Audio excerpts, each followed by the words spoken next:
Moi, je suis ici avec plaisir aujourd'hui parce que finalement, ça fait 30 ans que je suis journaliste sur la route, surtout dans la région montréalaise.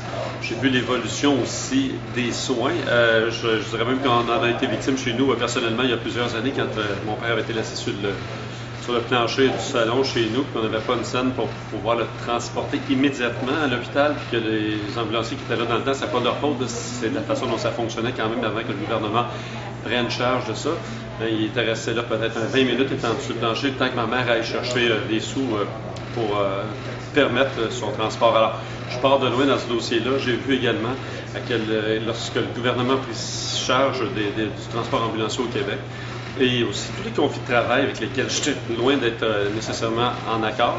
Mais quelque part, les revendications que ces gens-là ont exprimées, ils ont aussi été comblées par le gouvernement. Donc, peut-être qu'il y avait sûrement des raisons d'aller dans ce sens-là.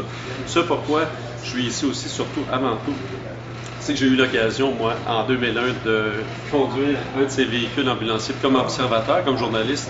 On est toujours porté à critiquer, puis c'est correct, ça fait partie, ça vient avec notre tâche, ça vient avec le véhicule aussi, j'imagine. Mais une fois qu'on a conduit ça, peut-être qu'on voit ça un peu autrement. On l'a fait, là. La chicane était prise avec mon collègue, avec qui pourtant on a remporté la journée.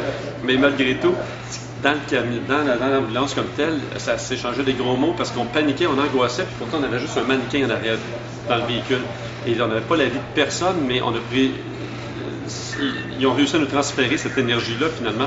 Et on angoissait, puis on voulait vraiment se rendre à temps, sauver la vie de la personne. Alors, je pense que si tout le monde, enfin, le plus du gens possible avait l'occasion de se sensibiliser à ça, peut-être qu'on verrait les choses autrement et surtout qu'on pourrait revaloriser certaines professions, notamment celle des paramédics. Puis si on pouvait le faire avec d'autres professions, je pense qu'on serait tous heureux de